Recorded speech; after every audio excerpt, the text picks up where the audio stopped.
Welcome to Enigma of the Unknown, where we explore the most chilling and mysterious tales from across the globe. Tonight, we're heading into the dark and haunted forests of New Jersey, a state known for its eerie legends and terrifying encounters. From the glowing red eyes of Pine Barrens to the haunting White Lady of Ramapo Mountain, these 6 camping stories will send shivers down your spine. Dim the lights, settle in, and prepare to uncover the secrets lurking in New Jersey's wilderness. Story number 1. Whispers from Ong's Hat Swamp. I've always been a rational man.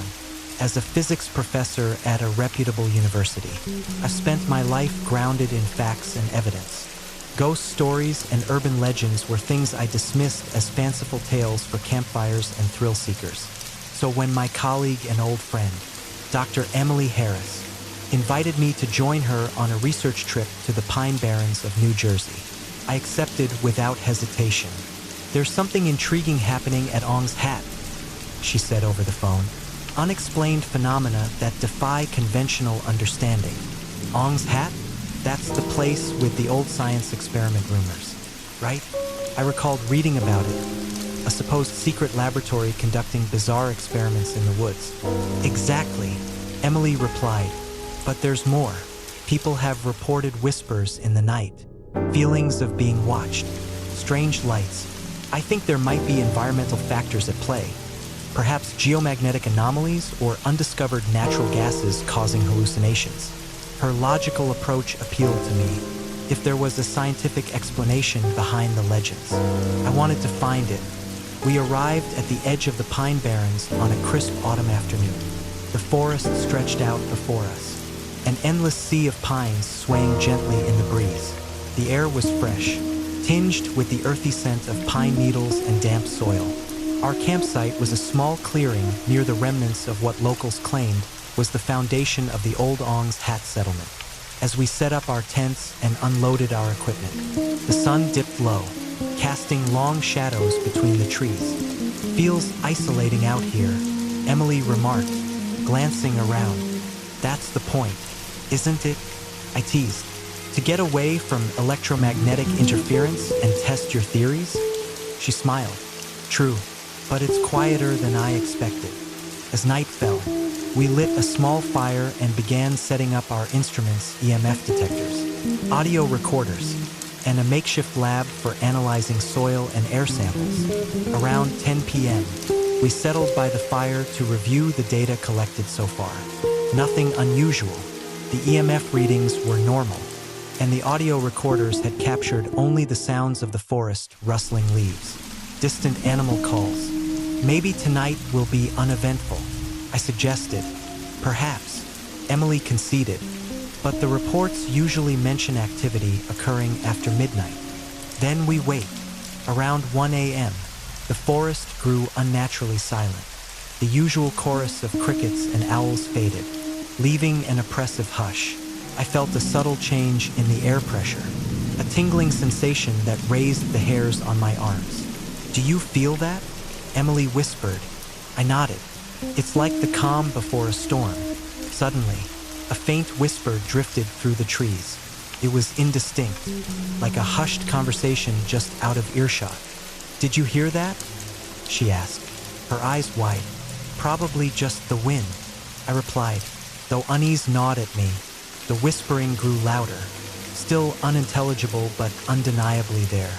It seemed to circle us, coming from all directions. I grabbed the audio recorder, hoping to capture the sound. "Is someone out there?" I called into the darkness. No response, only soft laughter, like that of a child hiding a mischievous secret. "This isn't funny," Emily shouted. "Whoever you are, you're trespassing on a research site." The laughter stopped abruptly. For a moment, there was only silence. Then, a rustling in the bushes behind us. I shone my flashlight toward the noise. The beam illuminated dense foliage and the gnarled trunks of pines, but no signs of life. "Maybe we should check the equipment," Emily suggested, her voice shaky. We moved toward the instruments when a glowing green light zipped between the trees, vanishing as quickly as it appeared. "Did you see that?" I gasped. "Yes." she whispered. What was that? Before I could answer, more lights appeared, small orbs of green luminescence darting through the forest like fireflies on fast forward. I fumbled with the camera, trying to capture the phenomenon, but the lights moved erratically, evading the lens. This doesn't make sense, I muttered. There's no bioluminescent organisms this large in this region. Emily was fixated on the lights. It's beautiful, she murmured, stepping forward. Wait, caution, grabbing her arm. We don't know what that is. She blinked, as if snapping out of a trance. You're right, sorry. The whispers resumed, louder now, interspersed with soft giggles. The air grew colder, a chill seeping into my bones. I think we should leave, I said firmly. Emily nodded, and we began packing up hastily. As we worked, the feeling of being watched intensified. Shadows seemed to shift at the edge of my vision, and I couldn't shake the sensation of eyes boring into my back. A sudden thud echoed from behind the tent. We spun around to see a figure standing just beyond the firelight. It was humanoid but indistinct, as if cloaked in shadow despite the flickering flames. Who's there? Emily demanded. No answer. The figure remained motionless. I took a cautious step forward. We don't want any trouble. We're just leaving. The figure tilted its head, and for a fleeting moment, I thought I saw eyes pale and reflective, like those of a nocturnal animal. Then, in the blink of an eye, it was gone. Did you see that? I asked. Emily was pale. Let's hurry. We finished packing and doused the fire. The path back to our car was a mile trek through dense woods. With our gear strapped to our backs, we headed out, the narrow beam of the flashlight our only guide. The forest seemed alive with movement. Branches rustled without wind, and shadows danced at the periphery of the light. Stay close, I told Emily. The whispers followed us, growing louder, more insistent. Snatches of words reached my ears. Our names, fragments of sentences, please, and warnings. Don't listen, Emily urged. Just keep moving. A green light zipped past my face, so close I felt a rush of air. I stumbled back, and Emily caught my arm. We're almost there, she assured me, though uncertainty laced her voice. The path opened into a small clearing bathed in an eerie green glow. Dozens of lights floated above, swirling in a slow vortex. This wasn't here before, I whispered. The lights descended, circling us. The whispers coalesced into a chorus, voices overlapping in a cacophony of emotion. Sadness, anger, fear. Emily clutched her head. I can't. It's too much. I felt it too, a pressure in my skull, as if the voices were trying to force their way into my mind. Focus, I urged, grabbing her hand. We need to get through. We pushed forward, but the air thickened, resisting our movements like invisible molasses. A figure emerged from the center of the lights, a man in a lab coat, his face gone, eyes sunken. Help us, he rasped, his voice echoing inside my head. Who are you? I demanded. Trapped? Between, he replied. They did this. Who did? What happened here? Emily asked. He reached out a translucent hand. Stop them, before it's too late, before we could respond. The lights intensified, blinding us. I shielded my eyes, and when I lowered my arm, the clearing was dark. The lights, the figure, they were gone. The whispers faded into the rustling of leaves. Let's go, I said. We broke into a run, the path mercifully clear. Within minutes, we reached the car. As we sped away, the forest loomed behind us, a silent sentinel guarding its secrets. Back in the safety of my home, I tried to make sense of what we'd experienced. Emily and I pored over the data, but the recordings were distorted, filled with static and inexplicable interference. However, one segment stood out, a voice, faint but clear, saying, Ong's hat, the gateway. Gateway to what? Emily wondered aloud. We delved into research. uncovering a labyrinth of conspiracy theories about Ong's hat. Stories of a secret group called the Institute of Chaos Studies conducting interdimensional experiments. Claims that they created a gateway to parallel universes, resulting in catastrophic consequences. Do you think it's possible? Emily asked, her skepticism wavering. I don't know, I admitted, but something happened in those woods. Something beyond our understanding. Over the following weeks, strange occurrences plagued us. We received anonymous emails containing fragments of code and symbols. Our phones echoed with static during calls. At night, I sensed movements in my peripheral vision, but nothing was ever there. One evening, Emily called me in a panic. Someone broke into my apartment, she said, her voice shaking. They didn't take anything, but they left a note. I arrived at her place to find her pale and trembling. She handed me a piece of paper with a single message scrawled in shaky handwriting. Stop digging. This is a threat, I said. We need to go to the authorities, she insisted. But when we approached the police, they dismissed our claims as paranoia, suggesting we take a break from work. Frustrated and scared, we decided to cease our investigation. Months passed without incident, and life slowly returned to normal. Yet, I couldn't shake the feeling that we were being watched. One night, as I prepared for bed, the lights flickered. My phone buzzed with a new email from an unknown sender. The subject line read, "You were warned." Attached was a photo of Emily walking on campus earlier that day. Panic surged through me. I called her immediately, but it went straight to voicemail. I tried again, nothing. Grabbing my keys, I raced to her apartment. The door was ajar. "Emily?" I called out, stepping inside. The place was in disarray, books scattered, furniture overturned. No sign of her. On the kitchen table lay another note. The gateway must remain closed. I stumbled back, my mind racing. Who were these people? What had we stumbled upon? Desperate, I contacted everyone I could think of. Friends, colleagues, but no one had seen her. Over the next few days, I was followed. Dark cars idled near my home. Unfamiliar faces appeared in places I frequented. Feeling cornered, I decided to go back to where it all began. Armed with a determination fueled by fear and a need for answers, I returned to Ong's Hat Swamp. The forest was unchanged, indifferent to my plight. At the old campsite, I found remnants of our previous visit, a discarded water bottle, a broken flashlight. "Emily!" I shouted into the void. Silence. Night fell, and the whispers returned. "Please," I begged, "I need your help."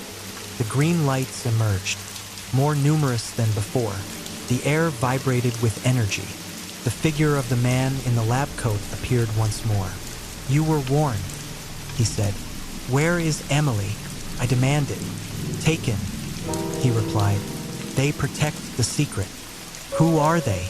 "The keepers. They guard the gateways. Silence those who get too close." "How can I save her?" He extended his hand. "Join us." I hesitated. "What does that mean?" "Step through the gateway. Expose the truth."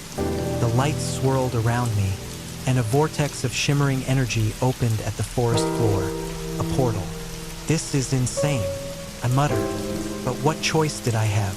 Summoning every ounce of courage, I stepped forward. I awoke in a place that defied description, a landscape both familiar and alien. The sky was a swirl of colors. The ground shifted beneath my feet.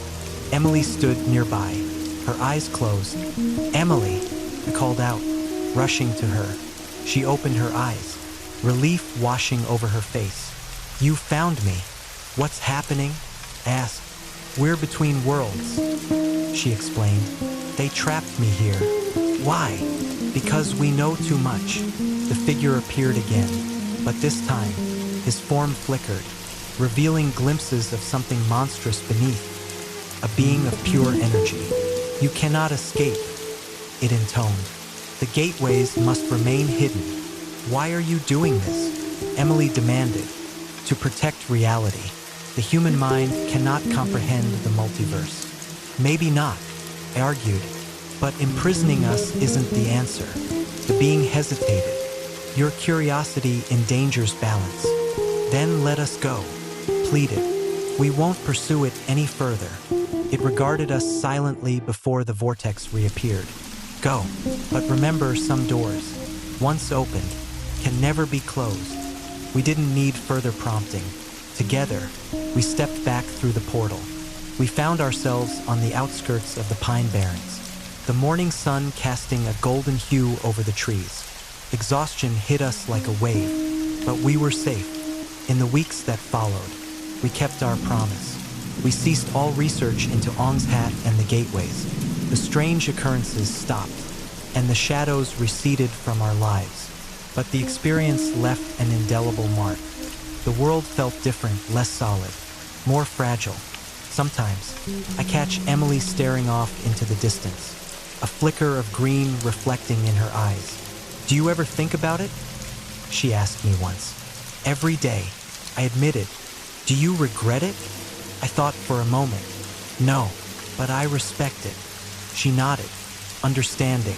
We may never fully grasp what we encountered in Ong's Hat Swamp.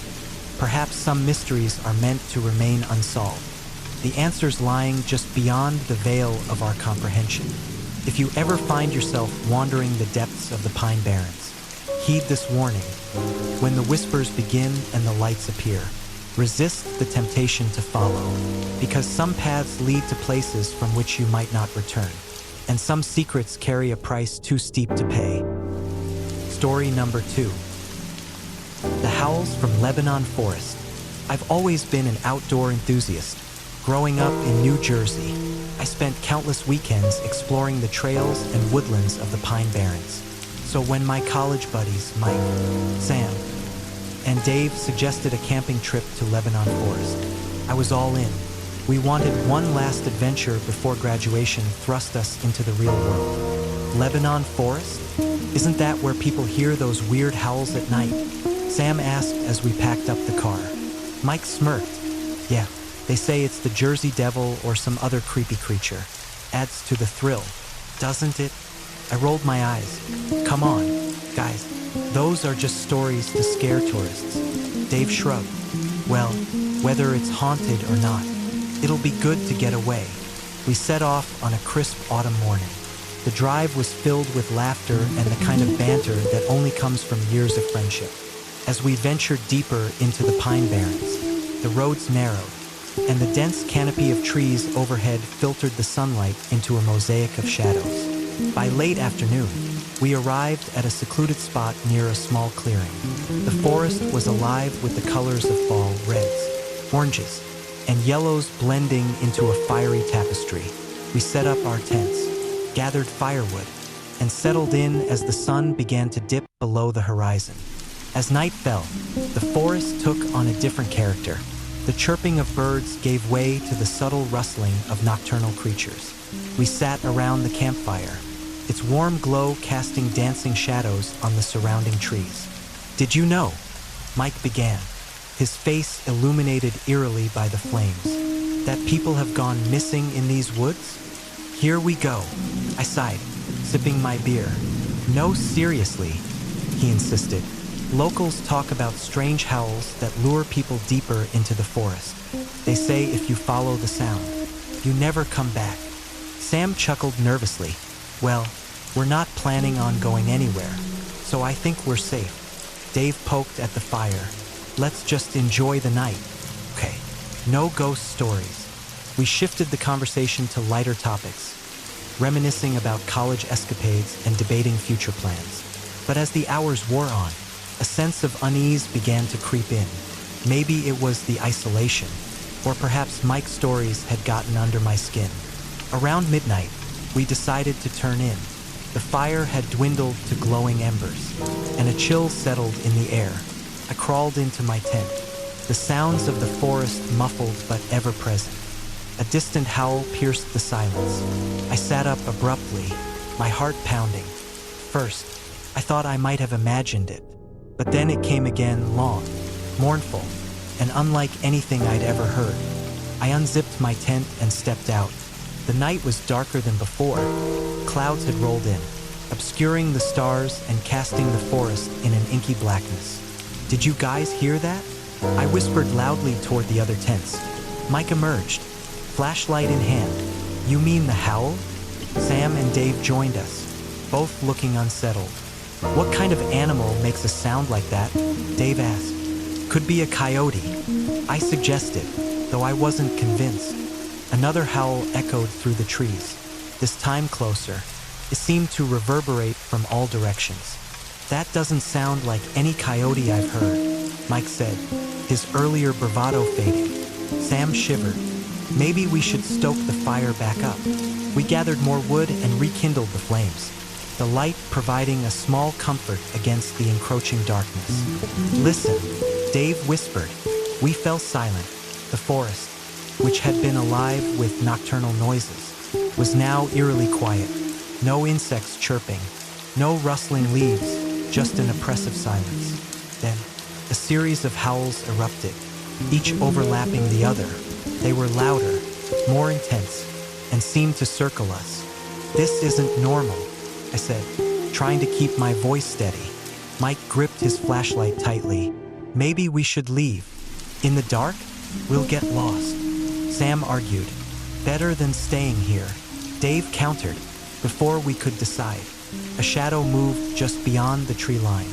It was quick, almost a blur, but unmistakable. "Did you see that?" I asked. "See what?" Mike responded, his eyes darting around. "I don't know, a figure or something." Sam backed closer to the fire. "Guys, this is freaking me out." Another howl, this time so close it felt like it was right behind us. "All right, grab your essentials," I ordered. "We're heading back to the car." We hastily packed our bags, leaving the tents behind. The path we had taken earlier was barely visible under the dense canopy. The beams from our flashlights cut through the darkness, but every shadow seemed to twist and move. As we ventured deeper into the woods, the howls grew more distant, but the feeling of being watched intensified. "Are we going the right way?" Sam asked nervously. "I'm following the GPS," Mike replied, holding up his phone. "But the signal's weak." "Great," Dave muttered. "Just great." We pressed on, the trees around us seeming to close in. Then, without warning, the howls returned louder and more ferocious. They came from all sides, disorienting us. "Which way now?" I shouted over the cacophony. Mike looked down at his phone.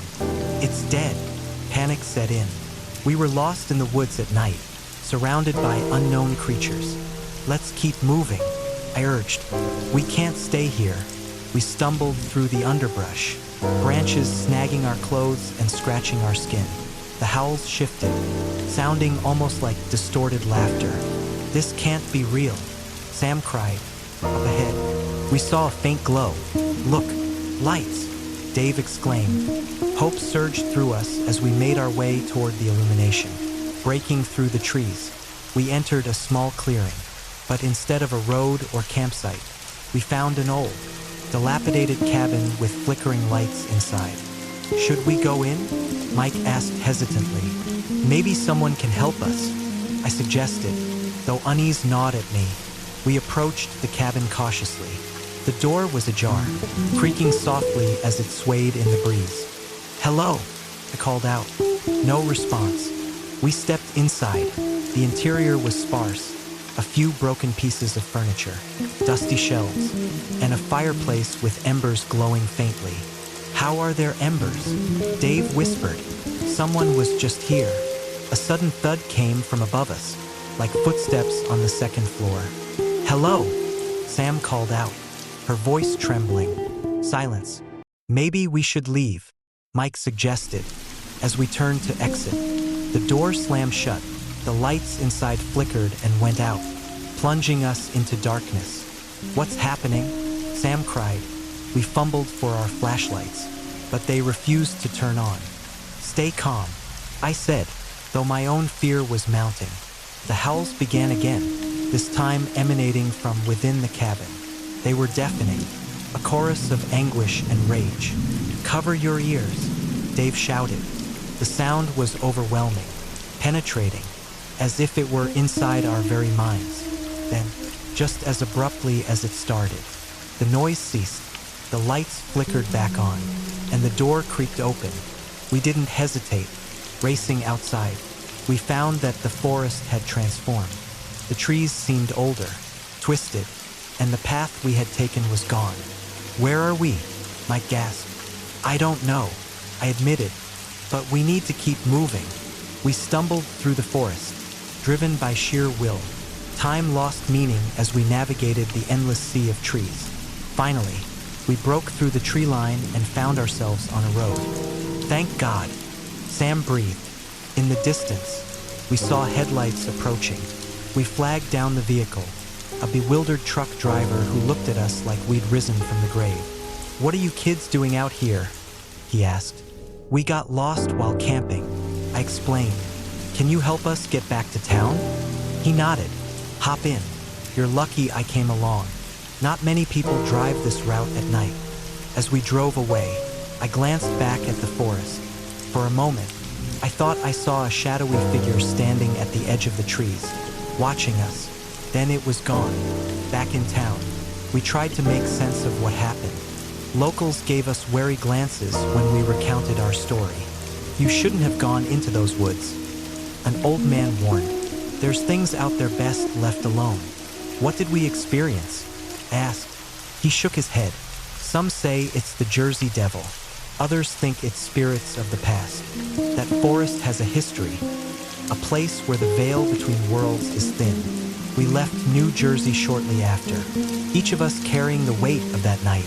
Sleep was plagued by nightmares, and the sound of howls haunted our waking moments. Months later, I received a letter from Mike. He had been researching the area and uncovered stories dating back centuries. Tales of settlers who vanished, Native American legends of shapeshifters, and accounts of time slipping in the forest. "Maybe we crossed into somewhere we weren't supposed to be," he wrote. I couldn't shake the feeling that he was right. Something had happened in Lebanon Forest, something beyond our understanding. Years have passed, but I still avoid forests. The allure of the wilderness has been tainted by that night. Sometimes, when the wind is just right, I swear I can hear faint howls echoing in the distance. If you ever find yourself near Lebanon Forest, heed this warning. The howls are not just the calls of wild animals. They are a siren's song, a lure into the unknown depths where reality blurs. Because some places are doorways to things we are not meant to encounter, and once you step through, you may never find your way back. Story number 3. The Headless Man of Watchung Reservation. I've never been one to believe in ghost stories. Growing up in the suburbs of New Jersey, legends and local myths were just tales adults told to keep kids from wandering too far. So when my friend Mark suggested a weekend camping trip to Watchung Reservation, I didn't think twice. Fresh air, hiking trails, and a break from the relentless pace of city life sounded perfect. "Are you sure about this spot?"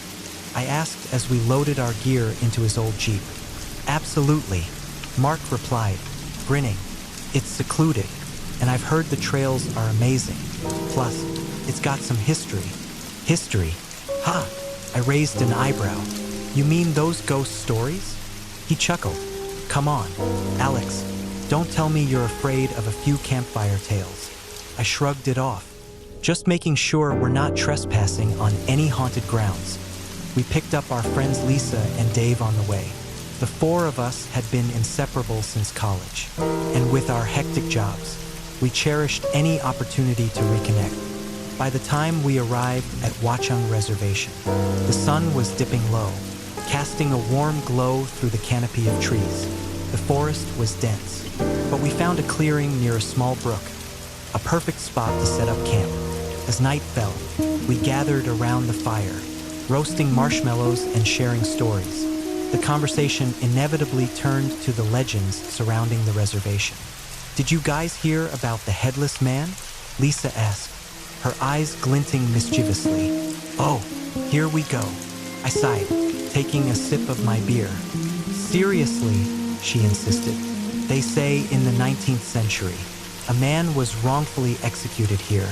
decapitated, and now his spirit roams the forest, searching for his lost head. Mark leaned in, adding, "Campers have reported seeing a tall figure without a head, just standing in the darkness. When they shine a light on him, he disappears, leaving behind an icy chill. Sounds like a bad horror movie plot." I scoffed. Dave chuckled nervously. "Well, let's hope we don't run into him tonight." The fire crackled, and a cool breeze rustled the leaves. Despite my skepticism, an uneasy feeling settled over me. We turned in around midnight. I crawled into my tent, the sounds of the forest lulling me toward sleep. But sometime later, I awoke with a start. The fire had died down to embers, casting faint shadows. Something felt off. I sat up, straining to hear. First, there was nothing but the gentle murmur of the brook and the distant hoot of an owl. Then, I heard footsteps, heavy and deliberate, crunching leaves underfoot. Probably just an animal, I told myself, but the footsteps grew closer, more pronounced. I unzipped the tent quietly and peered out. The moon cast a silvery glow, illuminating the clearing. That's when I saw it. At the edge of the trees stood a tall figure. My breath caught in my throat. The figure was motionless, clad in what seemed like tattered, old-fashioned clothing. But where the head should have been, there was nothing, just empty space above broad shoulders. A cold sweat broke out across my forehead. I blinked, thinking my eyes were playing tricks on me. The figure remained. "Guys," I whispered harshly, "wake up." Mark was the first to respond. "Groggy, what is it?" "There's someone out there." He crawled over to the tent entrance, squinting into the darkness. "I don't see anything." "Look, right there." I pointed emphatically. Lisa and Dave stirred, joining us. As the four of us gazed out, the figure suddenly moved, taking a step forward. The moonlight seemed to bend around it, casting an unnatural shadow. "Do you see it now?" I hissed. "Yeah," Lisa whispered, her voice trembling. "What the hell is that?" Mark grabbed his flashlight. "I'm going to check it out." "Are you crazy?" Dave grabbed his arm. "Don't go out there." But Mark shook him off. "It's probably just some joker trying to scare us." He stepped out of the tent and shone the flashlight toward the figure. The beam cut through the darkness, landing directly where the figure stood. Except now, there was nothing. "Where did it go?" Mark muttered.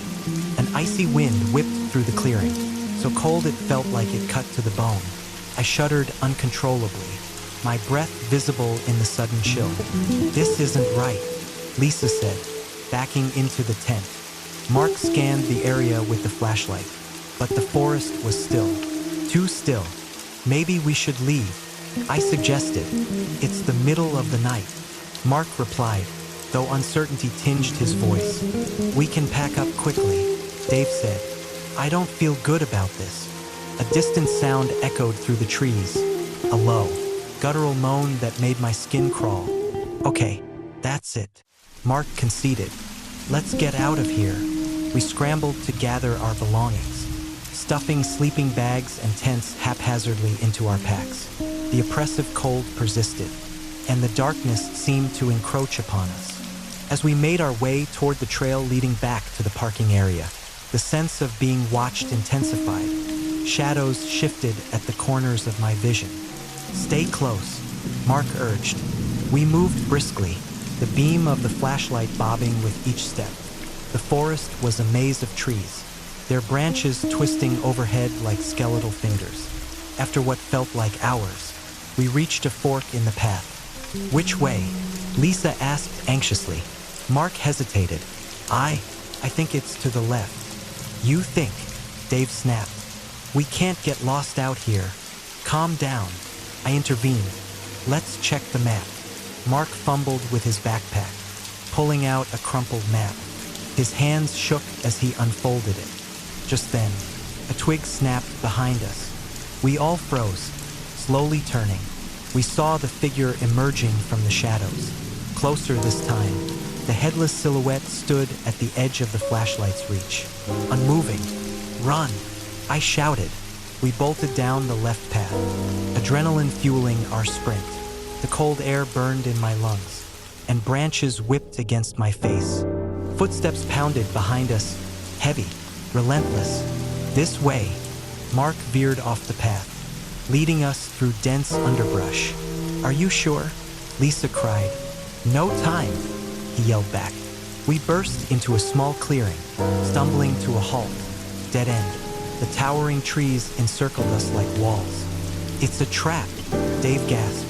The footsteps slowed, coming to a stop just beyond the tree line. The figure stood there, the darkness enveloping it. Why is this happening? Lisa sobbed. I looked around desperately. We have to keep moving. No use. Mark panted. We're lost. The figure stepped into the clearing. Even without a face, I could feel its gaze fixed upon us. It raised an arm, pointing directly at me. A wave of dizziness washed over me. Images flashed in my mind.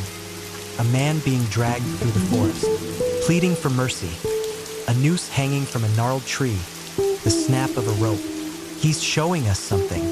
I whispered, "What are you talking about?" Dave stared at me like I'd lost my mind.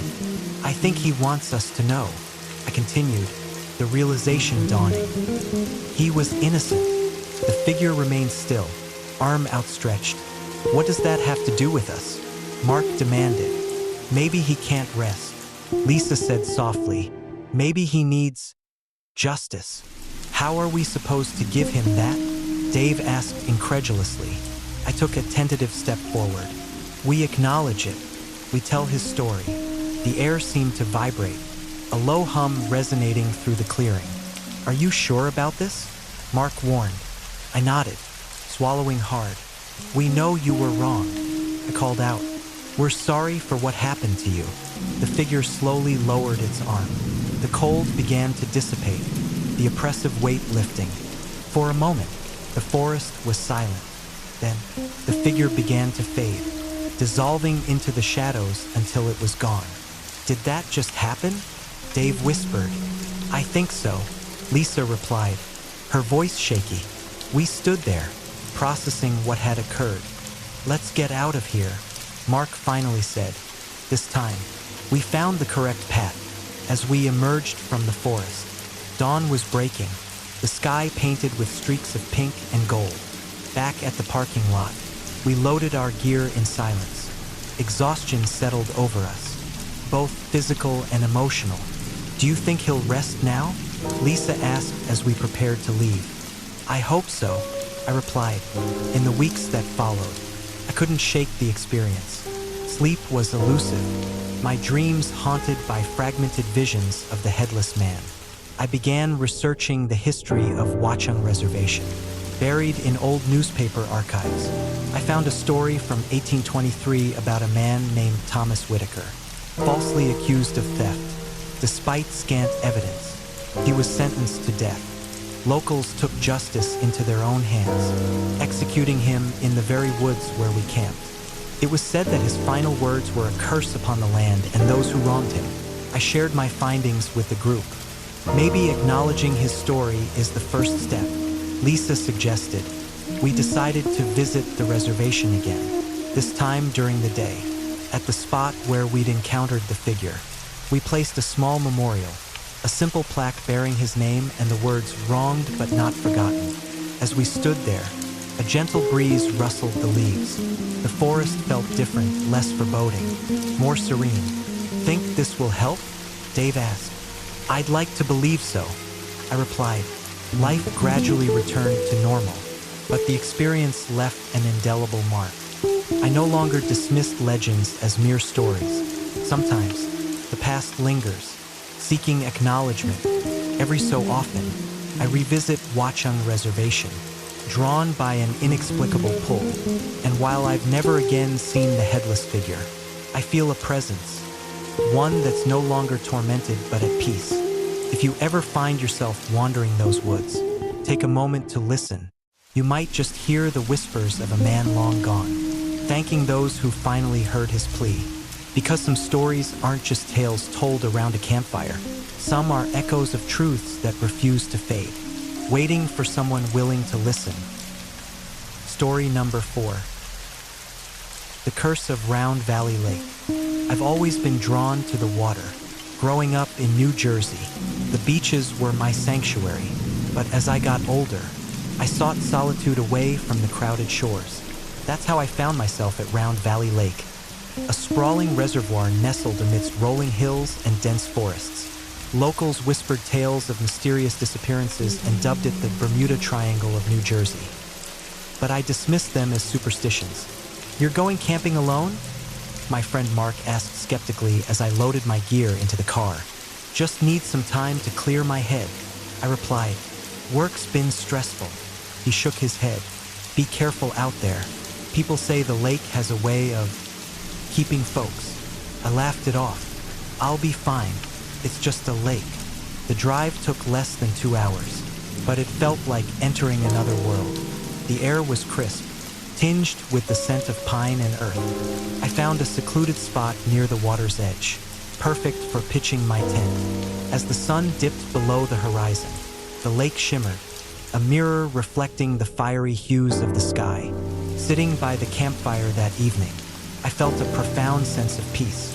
The only sounds were the gentle lapping of water and the distant hoot of an owl. I gazed across the lake, the surface now dark and still. That's when I heard it, a faint whisper carried by the breeze. "Jason!" I turned sharply. "Hello? Is someone there?" Silence. "Must be the wind," I thought. But there it was again, clearer this time. "Jason!" My heartbeat quickened. It sounded like a woman's voice, soft and melodic.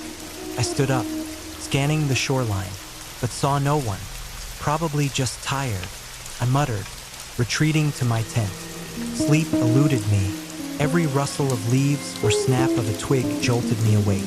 Around midnight, I heard footsteps near the water, gathering my courage. I unzipped the tent and stepped outside. A mist had settled over the lake, swirling gently. "Is anyone out there?" I called. A figure stood on the shore, a woman in a flowing dress, her long hair cascading over her shoulders. She faced the lake, her back to me. "Ma'am, are you okay?" She turned slowly, but her face remained hidden in shadow. "Jason," she whispered. A chill ran down my spine. "How do you know my name?" She extended a hand toward me. "Join me." I blinked, and she was gone. Panic set in. I hurried back to the tent, zipped it up tight, and sat with my flashlight clutched to my chest. Eventually, exhaustion overcame fear, and I drifted into a restless sleep. Morning light filtered through the tent fabric. I stepped outside, half convinced the night's events were a dream. As I made coffee, Park Ranger approached. "Morning," he greeted. "Didn't expect to see anyone camping out here alone."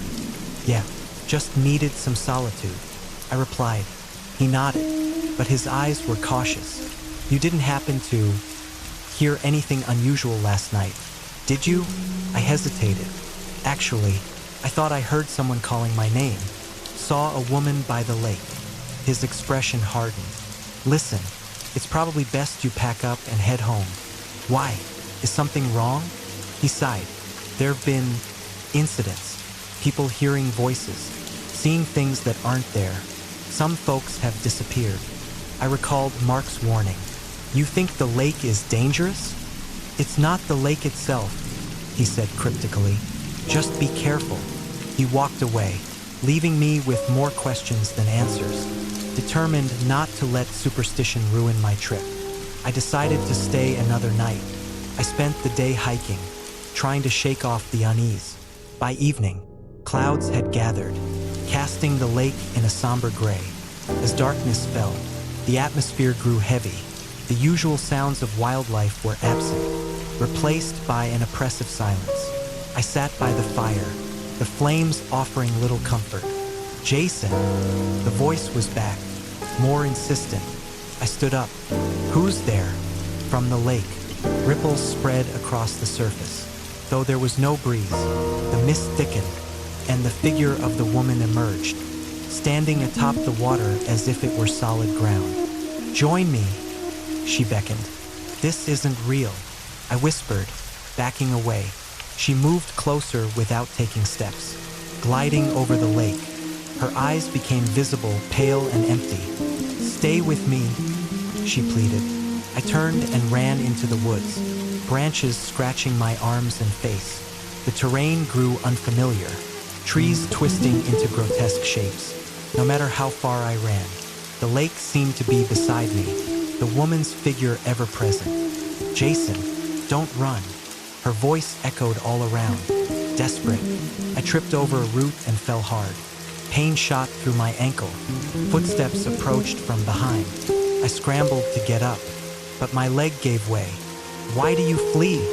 she whispered, now right beside me. I couldn't speak, paralyzed by fear.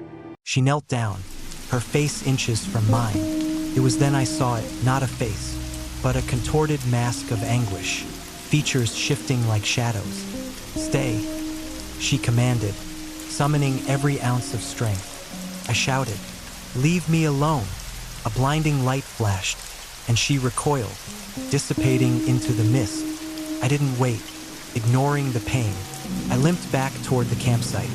To my shock, I emerged not at my tent, but at the water's edge. No, this can't be," I stammered. The lake stretched infinitely. The shoreline vanished. The water began to churn, and ghostly hands reached up from the depths. "Join us," multiple voices whispered. I stumbled back, but there was nowhere to go. The hands grabbed at my ankles, cold and relentless. "Help!" I screamed. Just then, a beam of light cut through the darkness. "Over here!" a voice shouted. The park ranger rushed toward me, his flashlight piercing the shadows. The hands retreated, and the mist began to clear. He grabbed my arm. "Come on!" We sprinted away from the lake, the terrain returning to normal as we moved. When we finally stopped, collapsed, gasping for breath. "What was that?" I managed to say. He shook his head. "I warned you. What's happening here?" He looked at me gravely. "The lake is cursed. Spirits of those who've drowned linger, seeking to draw others in." "Why me?" "They call to those who are vulnerable, who carry burdens." I thought of the stress, the sleepless nights, the sense of being lost in my own life. "Go home," he advised, "and don't look back." I didn't need more convincing. I packed up and left at first light. Back home, I tried to resume normalcy, but the experience haunted me. Nightmares plagued my sleep, visions of the woman, the grasping hands, the endless water. Researching the lake's history, I discovered numerous accounts of unexplained disappearances dating back decades.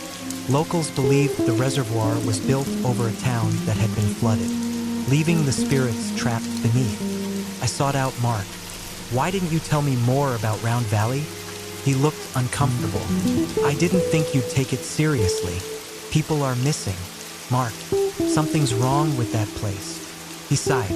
"There are stories, but no one knows what's real. I need to understand." I insisted. Together, we visited an elderly woman named Clara, known for her knowledge of local lore. "The lake takes those who are lost," she said bluntly. "It whispers to them, lures them into its depths." "Why?" I asked. "Restless souls seek company. Misery loves company. After all, how can I stop the nightmares?" She handed me a small vial of salt. "Sprinkle this around your home and make peace with whatever draws the spirits to you." I followed her instructions, and gradually, the nightmares lessened, but a lingering unease remained. One evening, as I sat alone, I heard a faint splash outside my window. Peering out, I saw wet footprints leading up to my door. "Impossible," I muttered. A whisper echoed in the room. "Jason." I spun around, but no one was there. Desperate, I returned to the lake, determined to confront whatever haunted me. Standing at the water's edge, I shouted, "What do you want from me?" The surface rippled, and the woman's figure appeared once more. "Why won't you leave me alone?" I demanded. She gazed at me with sorrowful eyes. "We cannot rest. How can I help you? Remember us," she pleaded. Tell our stories. I realized then that the spirits sought acknowledgement, a connection to the world they'd lost. I will, promised. She smiled faintly before fading away.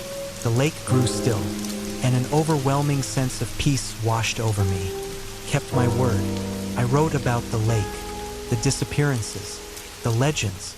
My story gained attention, sparking renewed interest in the mysteries of Round Valley Lake. People began to hold memorials for those who had vanished, honoring their memories. Over time, reports of strange occurrences diminished. As for me, the nightmares ceased. I still feel a twinge of unease when I pass by a body of water, but I no longer hear the whispers. If you ever visit Round Valley Lake, tread carefully, listen to the wind, respect the water, and remember those who never return. Because some places are more than just scenic landscapes. They're gateways to mysteries we may never fully understand. Story number 5. Red Eyes in the Pine Barrens. I've always been a skeptic when it comes to urban legends. Ghost stories and mythical creatures were things I left behind with childhood, replaced by the cold comfort of logic and science. So when my friends suggested a camping trip to the Pine Barrens of New Jersey, home of the infamous Jersey Devil, I rolled my eyes but agreed to go along.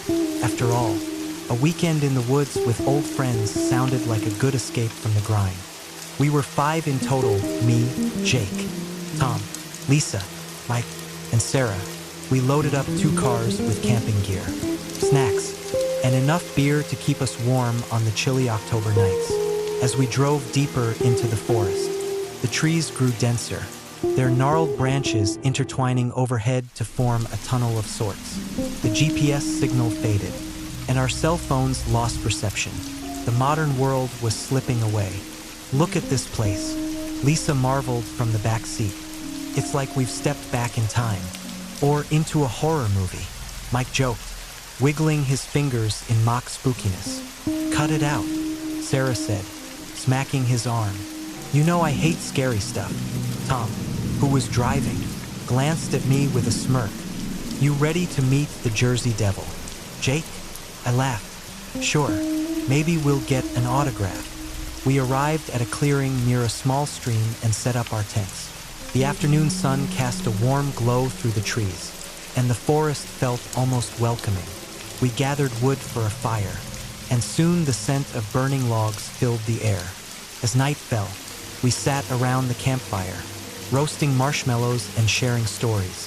Inevitably, the conversation turned to the legend of the Jersey Devil. They say it was the 13th child of Mother Leeds. Tom began, his face illuminated by the flickering flames. Born in 1735, cursed and deformed, it sprouted wings and hooves before flying up the chimney and into the Pine Barrens. "Spooky," I said sarcastically. "People have reported sightings for centuries." Lisa added, red eyes glowing in the darkness, a piercing scream that chills your blood. "Enough," Sarah pleaded, wrapping her arms around herself. "You're going to give me nightmares." "Don't worry," Mike assured her. "Jake doesn't believe in any of that stuff. Right, Jake?" "Not a word of it," I confirmed. "It's all just folklore." We stayed up late, the stars overhead like pinpricks in the fabric of the night. Eventually, one by one, we retreated to our tents. Sleep came easily, but it didn't last. Sometime in the dead of night, I awoke to a rustling sound outside. First, I thought it was an animal, perhaps a raccoon drawn by the scent of our food.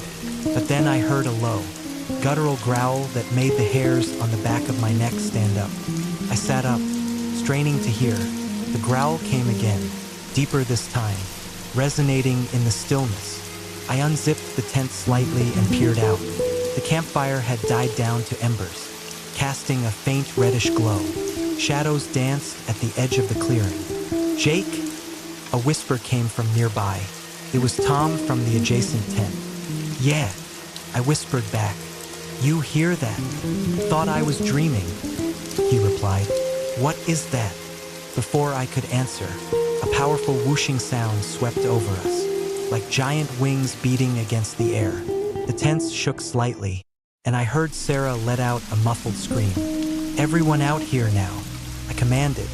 We gathered quickly by the remains of the fire, our breath visible in the cold night air. Sarah clung to Mike, her eyes wide with fear. "Did you guys hear that?" Lisa asked, her voice trembling. "Probably just an owl," I suggested, trying to sound convincing. "That was no owl," Tom said firmly. Another growl echoed through the trees, this time accompanied by a snapping sound, like branches being broken. "Okay, what the hell is that?" Mike demanded. "I don't know," I admitted, "but let's stay calm." Then we saw them, two glowing red eyes staring at us from the darkness, unblinking and intense. They were positioned about 10 feet off the ground, too high for any ordinary animal. "Oh my God," Sarah whimpered. "Is someone messing with us?" Lisa asked, looking around nervously. "Who would be out here?" Tom replied. The eyes disappeared, only to reappear moments later in a different spot, as if circling us. "Grab your flashlights," I instructed. We fumbled with our gear, the beams of light slicing through the darkness. We aimed them toward where we'd seen the eyes, but there was nothing, just trees and shadows. Maybe it's light reflecting off an animal's eyes, I reasoned. At that height, Mike countered. Another rush of wing beats passed overhead, rustling the canopy. Leaves fluttered down around us. "This isn't funny anymore," Sarah cried. "We need to leave. Let's not panic," I said. "We can't navigate the forest at night. Better than staying here," Tom argued. Suddenly, a piercing screech filled the air, a sound so unnatural and bone-chilling that it rooted us to the spot. It was like metal scraping against metal, mixed with an animalistic howl. "Run!" Mike shouted. We dashed toward the cars, but in our terror and the darkness, we stumbled and tripped over unseen obstacles. The red eyes appeared again ahead of us, blocking our path. We skidded to a halt. "Back to the camp," I yelled. We huddled together, our backs to the dying fire. The forest around us seemed alive with movement, branches snapping, underbrush rustling, unseen creatures scurrying. "What's happening?" Lisa whispered, tears streaming down her face. "I don't know," I confessed, my skepticism shattered. The red eyes watched us from the shadows, multiplying, first 2, then 4, then 6 pairs of glowing orbs surrounding us. "This can't be real," Tom murmured. The wing beats intensified, circling overhead.